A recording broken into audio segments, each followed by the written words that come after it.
जय श्री कृष्ण। धारा चैनल पर आप सबका स्वागत है।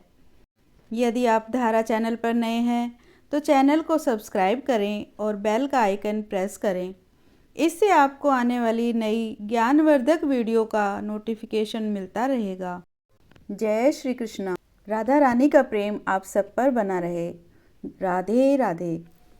मार्गशीर्ष माह में राधा कृष्ण जी की सभी सच्ची घटनाएं और उनकी कथा कहानियों का श्रवण किया जाता है।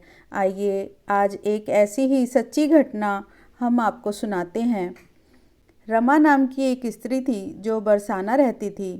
5-6 बरस उसकी शादी को हो गए थे, लेकिन अभी तक उसको कोई संतान नहीं हुई थी। एक बार श्री राधा अष्टमी का उत्सव आया। गांव की औरतें बरसाना जा रही थी। औरतों ने कहा, तुम भी बरसाना चलो, राधा रानी तो बड़ी दयालु हैं, तुम्हारी गोद जरूर भरेंगी।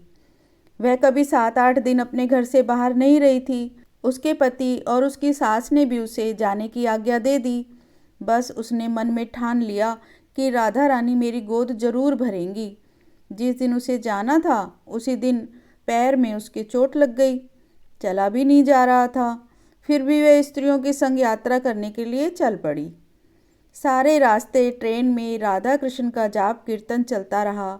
इस प्रकार सभी स्त्रियों के साथ वह भी बरसाना पहुंच गई। जब वह नहा धोकर राधा जी के मंदिर जाने के लिए तैयार हुई, राधा जी के महल में जब जाते हैं तो ऊपर बहुत सी सीढ़ियाँ चढ़नी पड़ती हैं। जैसे सीढ़ियाँ चढ़ने लगे तो वह स्त्रियों को बोली, तुम लोग आगे आगे चलो, मैं धीरे धीरे सीढ़ियों से आ रही हूँ। मेरे पैर में चोट लगने की वजह से मुझसे ज़्यादा चला नहीं जा रहा। 2-4 सीढ़ियाँ चढ़ने के बाद उसका पैर मुड़ गया और वह नीचे गिरने लगी। तभी एक 7-8 साल की कन्या ने उसका हाथ पकड़ लिया। रमा बोली, बेटी आज अगर तुम ना होती तो मैं नीचे गिर गई होती। वह कन्या बोली, मैया ऐसे कैसे गिर जाने देती मैं तुम्हें। रमा ने पूछा, बेटी तुम्हारा क्या नाम है। वह बोली, लाडो नाम है मेरा, यही पास में रहती हूँ। वे दोनों सीढ़ियों पर बैठ गई। लाडो कहने लगी, मैया मेरे लिए क्या लाई हो। रमा ने सोचा, ना कोई जान पहचान और लाडो मुझसे ऐसे बातें कर रही है। फिर रमा ने कहा, लाडो मैं कल तुम्हारे लिए कुछ न कुछ जरूर लेकर आऊंगी, बताओ तुम्हें क्या पसंद है। लाडो बोलती है, मुझे नथनी, गले का हार, कान के कुंडल, चूड़ियाँ, मेहंदी, घाघरा चोली, ये सब चीज़ें पसंद है, कुछ भी ले आना। इतना कहकर वह बालिका भाग गई। जैसे तैसे रमा भी मंदिर में दर्शन करके लौट आई। आकर सोचने लगी उस बालिका के बारे में और बाजार से उसने गले का हार और चूड़ियाँ उसके लिए ले ली। अगले दिन वहीं जहाँ मिले थे वह लाडो उसका इंतजार करते मिली। जैसे ही रमा ने उसे चूड़ियाँ और गले का हार दिया, वह बोली, बस इतनी सी हैं और चीज़ें नहीं लाई, और वह मुंह फुलाकर बैठ गई। तब रमा बोली, अभी मैं 8 दिन यहीं पर हूँ, रोज़ तुम्हारे लिए कुछ न कुछ लाया करूँगी। ये सुनकर लाडो उसकी गोद में बैठ गई और गले से लग गई। रमा तो रोने लगी, उसे जैसे एक संतान मिल गई। खूब प्यार से उसके सिर पर हाथ फेरा और ऐसे ही फिर चली गई। रमा ने मंदिर से आकर घाघरा और चोली उसके लिए बनवाए। ऐसे ही रोज कुछ न कुछ वह उसके लिए लेकर आती। एक दिन रमा कहती है, अब यह सारी चीज़ें मुझे पहनकर भी तो दिखा कैसी लगती हैं। लाडो बोली, कल राधा अष्टमी है, कल पहनूंगी। इस बार लाडो के साथ एक लड़का भी था। उसे देखकर रमा ने कहा, आज पता नहीं मेरे मन में क्या आया, मैंने एक धोती और मोर मुकुट भी ले लिया, क्या मैं इसे दे दूं। लाडो बोली, यह कनुआ है, मेरे साथ ही रहता है, हाँ तुम इसे दे दो। ऐसा कहकर वे दोनों सामान लेकर चले गए। अगले दिन राधा अष्टमी थी। जब रमा सीढ़ियों पर आई वहाँ उसे आज कोई भी नहीं मिला। बहुत इंतजार करने के बाद जब वह मंदिर में पहुंची तो वहाँ पर बहुत भीड़ थी। कीर्तन और सत्संग नृत्य हो रहा था। किसी तरह भीड़ को चीरती हुई वह आगे पहुंची और वहाँ देखकर राधा जी को देखा और ठाकुर जी को देखा। वही सामान जो वह लाई थी उन्होंने धारण किया हुआ था। वह पत्थर सी हो गई, आंखों से आंसू बहने लगे। बात समझते हुए उसे देर न लगी कि वह लाडो राधा जी और कन्वा कृष्ण जी हैं। स्वयं जगत के पालनहार उसके पास आते हैं। राधा जी उसकी गोद में बैठती हैं और उसे मात्र सुख प्रदान करती हैं। रमा तो जैसे बावरी हो गई, दिन रात लाडो लाडो कहती रहती, पुकारती रहती। वह स्त्रियों से बोली, तुम लोग घर जाओ, मैं नहीं जाऊंगी।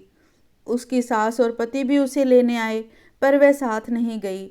अब तो प्रतिदिन वह सीढ़ियों पर बैठे बैठे आंसुओं से सीढ़ियां धोती रहती, पलकों से आंसू बहाती रहती। ऐसा करते करते उसे 30 बरस हो गए। एक दिन एक बालिका उसका हाथ पकड़कर ऊपर अटालिका में ले गई और वहां जाकर बोलती है, लो आ गई तेरी लाडो। ऐसा कहकर बाहें फैलाकर रमा को बुलाने लगी और अपने गले से लगा लिया। उस दिन रमा ऐसे गले लगी कि इस पार्थिव शरीर को छोड़कर सदा के लिए अपनी लाडो के पास चली गई। इस घटना से हमें यह सीख मिलती है कि जो भी आशा रखें, चाहे वे सकाम हो या निष्काम, केवल भगवान से ही रखें, अन्य किसी से कोई आशा ना रखें। भगवान एक ना एक दिन अवश्य मिलते हैं।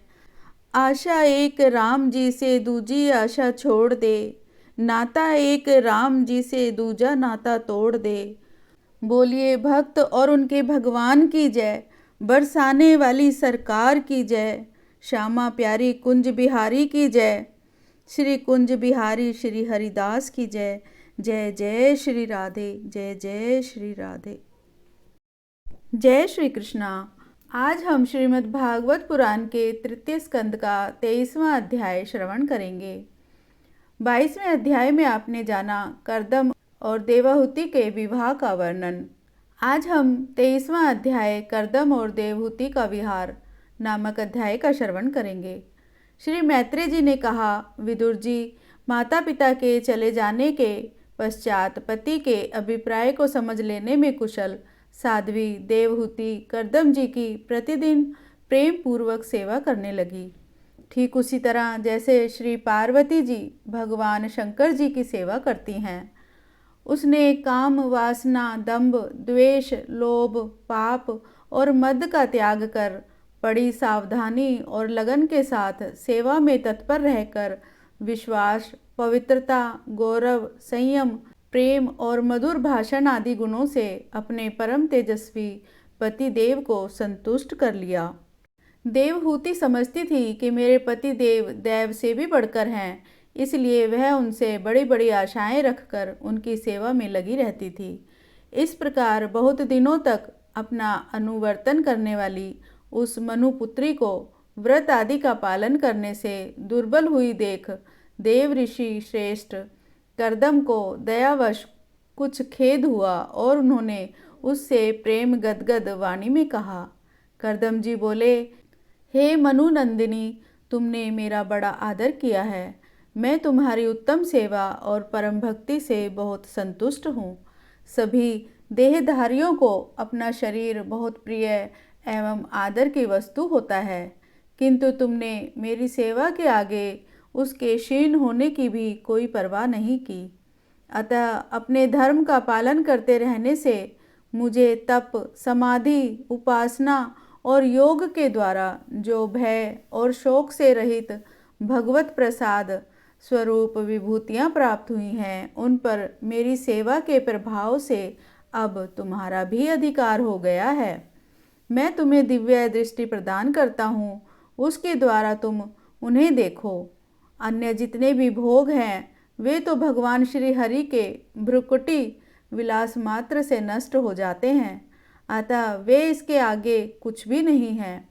तुम मेरी सेवा से भी कृतार्थ हो गई हो। अपने पतिव्रत धर्म का पालन करने से तुम्हें ये दिव्य भोग प्राप्त हो गए हैं, तुम इन्हें भोग सकती हो। हम राजा हैं, हमें सब कुछ सुलभ है। इस प्रकार जो अभिमान आदि विकार हैं, उनके रहते हुए मनुष्यों को इन दिव्य भोगों की प्राप्ति होनी कठिन है। कर्दम जी के इस प्रकार कहने से अपने पति देव को संपूर्ण योग माया और विद्याओं में कुशल जानकर उस अबला की सारी चिंता जाती रही। उसका मुख किंचित संकोच भरी चितवन और मधुर मुस्कान से खिल उठा। और वह विनय एवं प्रेम से गदगद वाणी से इस प्रकार कहने लगी। देवहूति ने कहा, द्विज श्रेष्ठ स्वामी, मैं जानती हूँ कि कभी निसफल न होने वाली योग शक्ति और त्रिगुणात्मिका माया पर अधिकार रखने वाले आपको ये सब ऐश्वर्य प्राप्त हैं, किंतु प्रभो, आपने विवाह के समय जो प्रतिज्ञा की थी कि गर्भ धारण होने तक मैं तुम्हारे साथ ग्रस्त सुख का उपभोग करूँगा, उसकी अब पूर्ति होनी चाहिए, क्योंकि श्रेष्ठ पति के द्वारा संतान प्राप्त होना पतिव्रता स्त्री के लिए महान लाभ है। हम दोनों के समागम के लिए शास्त्र के अनुसार जो कर्तव्य हो उसका आप उपदेश दीजिए और उपटन, गंध, भोजन आदि उपयोगी सामग्रियां भी जुटा दीजिए, जिससे मिलन की इच्छा से अत्यंत दीन दुर्बल हुआ मेरा यह शरीर आपके अंग संग के योग्य हो जाए। स्वामी, इस कार्य के लिए एक उपयुक्त भवन तैयार हो जाए, इसका भी विचार कीजिए। मैत्रेय जी कहते हैं, विदुर जी, कर्दम मुनि ने अपनी प्रिया की इच्छा पूर्ण करने के लिए उसी समय योग में स्थित होकर एक विमान रचा, जो इच्छा अनुसार सर्वत्र जा सकता था। यह विमान सब प्रकार के इच्छित भोग सुख प्रदान करने वाला, अत्यंत सुंदर, सब प्रकार के रत्नों से युक्त, सब संपत्तियों के उत्तरोत्तर वृद्धि से संपन्न तथा मणिमय खंभों से सुशोभित था। वह सभी ऋतुओं में सुखदायक था और उसमें जहाँ तहाँ सब प्रकार की दिव्य सामग्रियाँ रखी हुई थी तथा उसे चित्र विचित्र रेशमी झंडियों और पताकाओं से खूब सजाया गया था, जिन पर भ्रमरगण मधुर गुंजार कर रहे थे। ऐसे रंग बिरंगे पुष्पों की मालाओं से तथा अनेक प्रकार के सूती और रेशमी वस्त्रों से वह अत्यंत शोभायमान हो रहा था। एक के ऊपर एक बनाए हुए कमरों में अलग अलग रखी हुई शैया, पलंग, पंखे और आसनों के कारण वह बड़ा सुंदर जान पड़ता था। जहाँ तहाँ दीवारों में की हुई शिल्प रचना से उसकी अपूर्व शोभा हो रही थी। उसमें पत्रे का फर्श और बैठने के लिए मूंगे की वेदियाँ बनाई गई थी। मूंगे की ही देहलियाँ थी। उसके द्वारों में हीरे के किवाड़ थे तथा इंद्रनील मणियों के शिखरों पर सोने के कलश रखे हुए थे। उसकी हीरे की दीवारों में बढ़िया लाल जड़े हुए थे, जो ऐसे जान पड़ते थे मानो विमान की आंखें हों, तथा उसमें रंग बिरंगे चंदोवे और बहुमूल्य सुंदर सुनहरी वंदनवारों से सजाया गया था। उस विमान में जहाँ तहाँ कृत्रिम हंस और कबूतर आदि पक्षी बनाए गए थे, जो बिल्कुल सजीव से मालूम पड़ते थे, और उन्हें अपना सजातीय समझकर बहुत से हंस और कबूतर उनके पास बैठ बैठकर अपनी बोली बोलते थे। उसमें सुविधा के अनुसार क्रीड़ास्थली, शयन गृह, बैठक, आंगन और चौक आदि बनाए गए थे, जिनके कारण वह विमान स्वयं कर्दम जी को भी विस्मित सा कर रहा था। ऐसे सुंदर घर को भी जब देवहूति ने बहुत प्रसन्न चित्त से नहीं देखा, तो सबके आंतरिक भाव को परख लेने वाले कर्दम जी ने स्वयं ही कहा, भीरू, तुम इस बिंदु सरोवर में स्नान करके विमान पर चढ़ जाओ। यह विष्णु भगवान का रचा हुआ तीर्थ मनुष्यों को सभी कामनाओं की प्राप्ति कराने वाला है। कमल लोचना देवहूति ने अपने पति की बात मानकर सरस्वती के पवित्र जल से भरे हुए उस सरोवर में प्रवेश किया। उसी समय वह बड़ी मैली कुचैली साड़ी पहने हुए थी। उसके सिर के बाल चिपक जाने से उनमें लटें पड़ गई थी। शरीर में मैल जम गया था। सरोवर में गोता लगाने पर उसने उसके भीतर एक महल में 1000 कन्याएं देखी। वे सभी किशोर अवस्था की थी और उनकी शरीर से कमल की सी गंध आती थी। देवहूति को देखते ही ये सब स्त्रियां सहसा खड़ी हो गई और हाथ जोड़कर कहने लगी, हम आपकी दासियां हैं, हमें आज्ञा दीजिए, आपकी क्या सेवा करें। विदुर जी, तब स्वामिनी को सम्मान देने वाले उन रमणियों ने बहुमूल्य मसालों तथा गंध आदियों से मिश्रित जल के द्वारा मनस्विनी देवहूति को स्नान कराया तथा उसे 2 नवीन और निर्मल वस्त्र पहनने को दिए।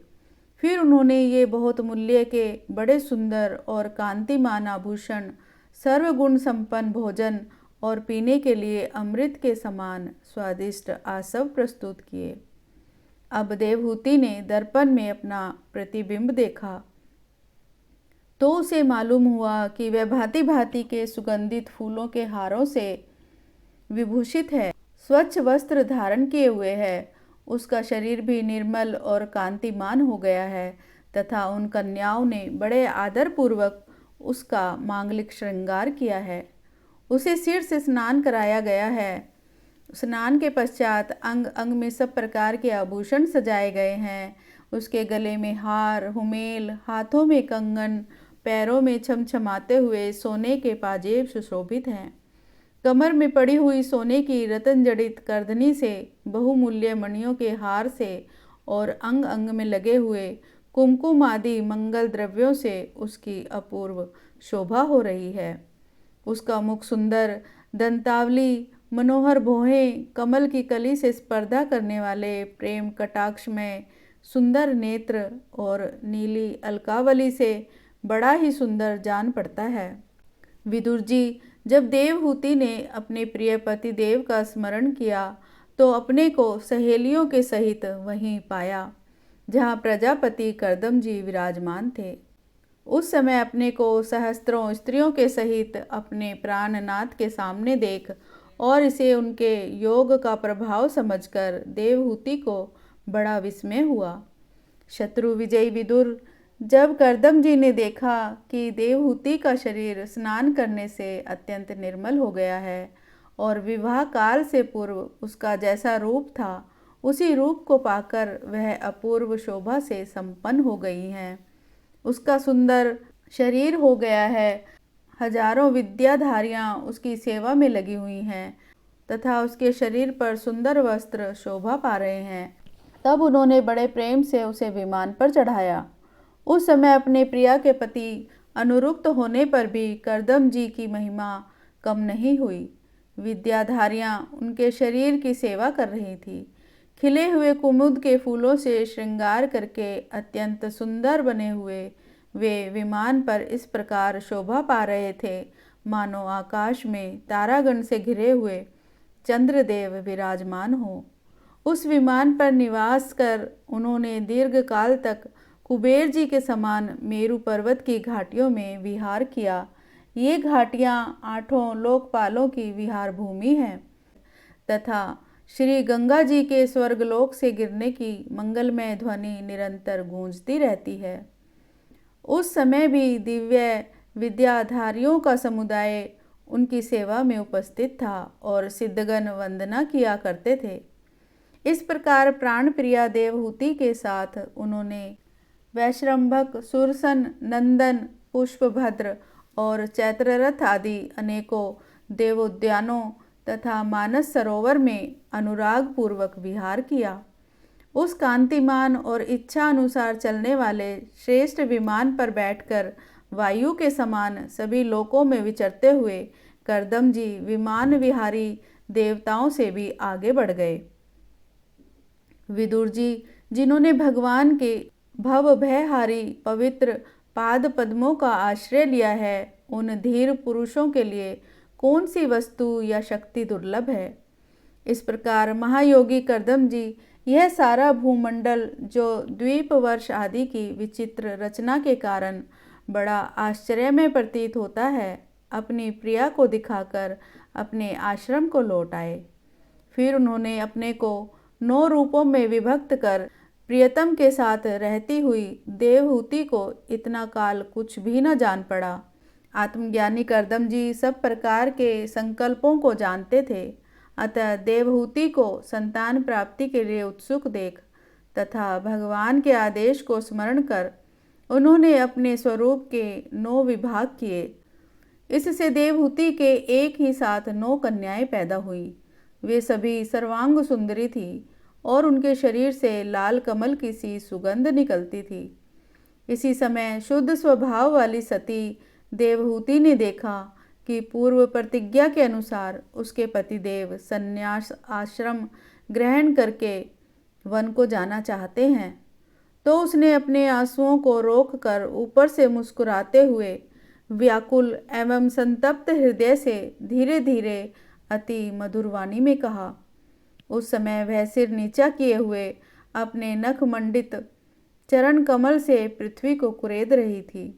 देवहूति ने कहा, भगवान, आपने जो कुछ प्रतिज्ञा की थी वह सब तो पूर्णतः निभा दी, तो भी मैं आपकी शरणागत हूँ, अतः आप मुझे अभयदान और दीजिए।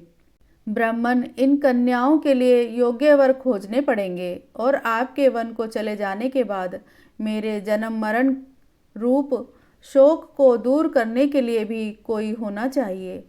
प्रभो, अब तक परमात्मा से विमुख रहकर मेरा जो समय इंद्रिय सुख भोगने में बीता है वह तो निरर्थक ही गया।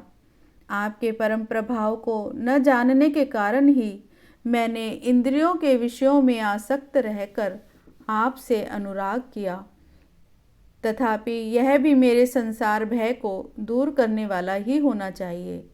अज्ञानवश असत पुरुषों के साथ किया हुआ जो संग संसार बंधन का कारण होता है, वही सत्पुरुषों के साथ किए जाने पर असंगता प्रदान करता है। संसार में जिस पुरुष के कर्मों से ना तो धर्म का संपादन होता है, ना वैराग्य उत्पन्न होता है और ना भगवान की सेवा ही संपन्न होती है, वह पुरुष जीते ही मुर्दे के समान है।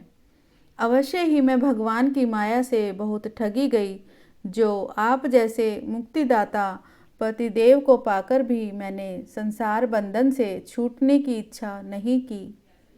इस प्रकार यह अध्याय यहीं समाप्त हुआ।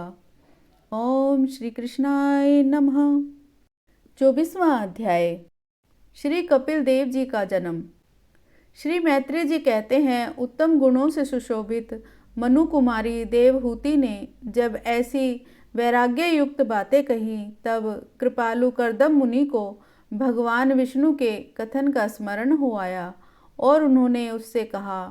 कर्दम जी बोले, दोष रहित राजकुमारी, तुम अपने विषय में इस प्रकार खेद ना करो। तुम्हारे गर्भ में अविनाशी भगवान विष्णु शीघ्र ही पधारेंगे। प्रिय, तुमने अनेक प्रकार के व्रतों का पालन किया है, अतः तुम्हारा कल्याण होगा। अब तुम संयम, नियम, तप और दान आदि करती हुई श्रद्धा पूर्वक भगवान का भजन करो। इस प्रकार आराधना करने पर श्री हरि तुम्हारे गर्भ से अवतीर्ण होकर मेरा यश बढ़ाएंगे और ब्रह्म ज्ञान का उपदेश करके तुम्हारे हृदय की अहंकारमयी ग्रंथि का छेदन करेंगे।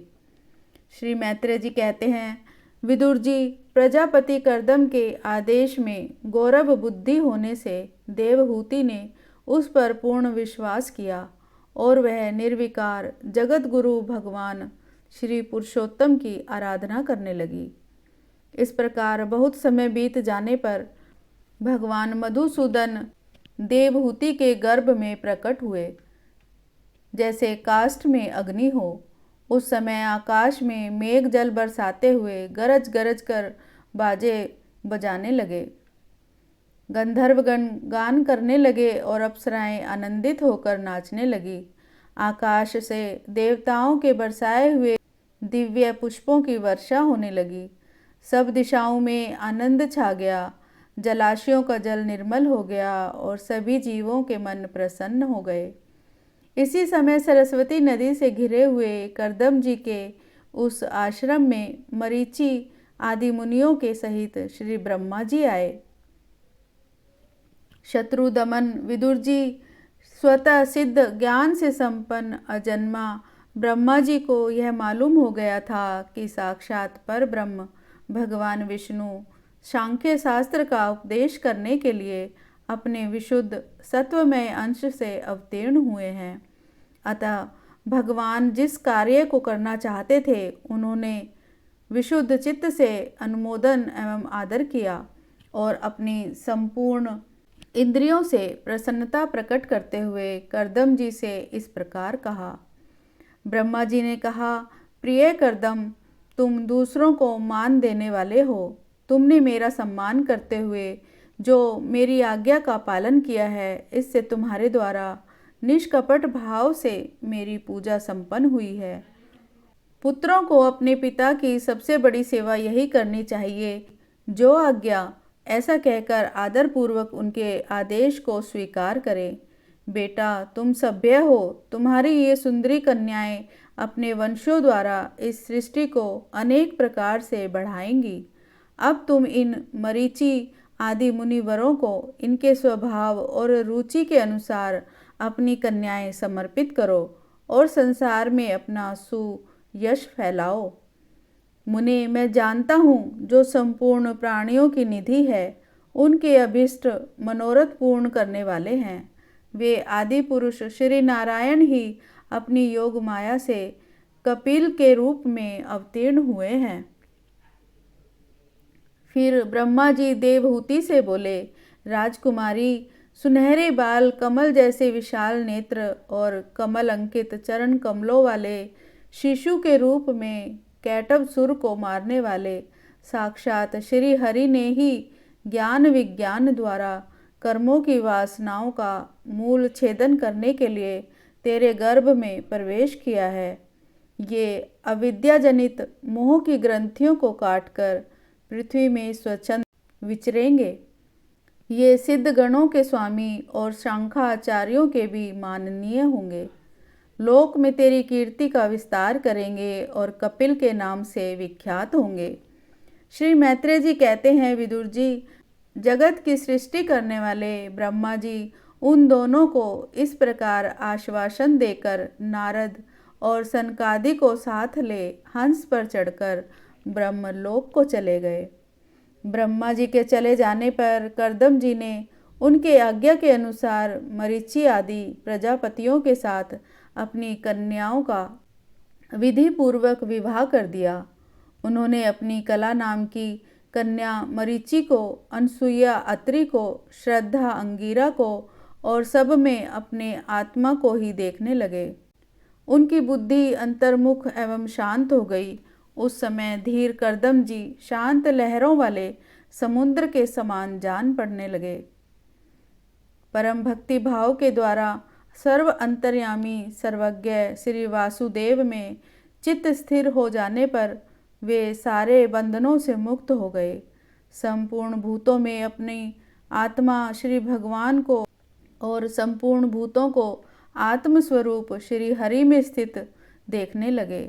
इस प्रकार इच्छा और द्वेष से रहित, सर्वत्र समबुद्धि और भगवत भक्ति से संपन्न होकर श्री कर्दम जी ने भगवान का परम पद प्राप्त कर लिया। इस प्रकार यह अध्याय यहीं समाप्त हुआ। ओम श्री कृष्णाय नमः।